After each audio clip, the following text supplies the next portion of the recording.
Assalamualaikum warahmatullahi wabarakatuh. Kami dari kelompok 2, Abdurrahman Ardiansyah Suardiansyah. Pada video ini kami akan menjelaskan tentang permintaan dan penawaran. Penasaran? Tonton video sampai habis.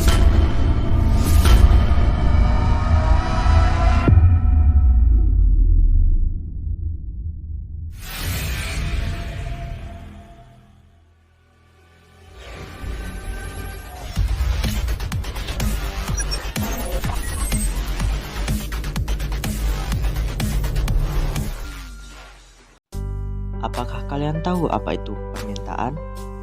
Permintaan adalah sejumlah barang atau jasa yang diminta pada tingkat tertentu. Purchase power atau daya beli, yaitu kemampuan seseorang dalam membeli, terbagi menjadi 3. Yang pertama, efektif, adalah kemampuan kita untuk membeli. Keinginan tersebut terpenuhi karena mempunyai cukup uang. Sebagai contoh, kami paparkan sebuah video.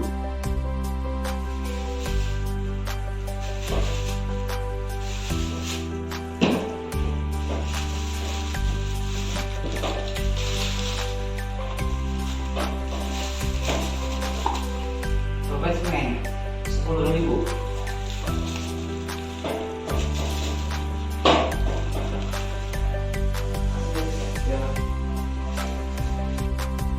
Yang kedua, potensial, adalah ketika kita tidak ingin membeli tetapi padahal punya cukup uang.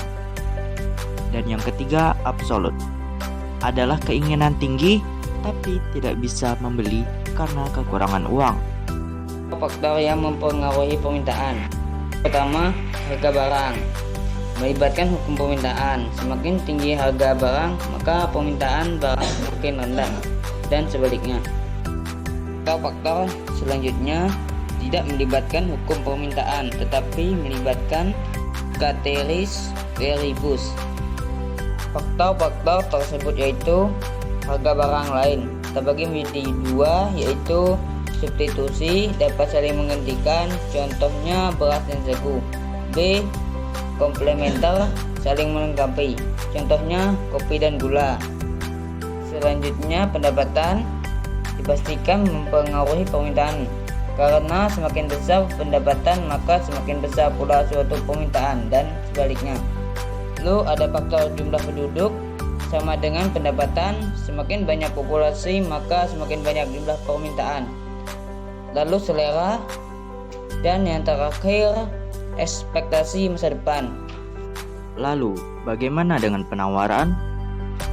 Penawaran adalah sejumlah barang atau jasa yang tersedia dan dapat ditawarkan oleh produsen ke konsumen pada tingkat harga dalam periode waktu tertentu. Dalam penawaran ada faktor yang mempengaruhinya, yaitu harga barang, jumlah penjual atau produsen, bencana alam, harga barang pengganti, biaya produksi, kemajuan teknologi, pajak, perkiraan harga di masa depan, kebijakan pemerintah, dan situasi politik. Penawaran memiliki 2 jenis. Yang pertama, penawaran pasar, yaitu jumlah total dari penawaran barang atau jasa yang telah dilakukan oleh seluruh penjual atau produsen pada tingkat harga tertentu. Yang kedua adalah penawaran perorangan, yaitu sejumlah penawaran barang atau jasa yang dilakukan oleh masing-masing produsen atau penjual terhadap sebuah tingkat harga tertentu. Apakah kalian tahu bahwa hukum permintaan berbanding lurus? Maksudnya, semakin tinggi harga suatu barang atau jasa, maka semakin tinggi juga jumlah barang atau jasa yang ditawarkan. Di dalam kehidupan pasar, pada akhirnya akan terjadi sebuah kesepakatan antara permintaan dan penawaran. Misalnya, seorang penjual buah menawarkan harga satu apel sebesar 15.000, tetapi pembeli melakukan permintaan satu apel 10.000. Penjual menjawab, tidak bisa. Penjual menurunkan harga, penawarannya menjadi 14.000. Namun, pembeli masih meminta penurunan harga, satu apel 12.000.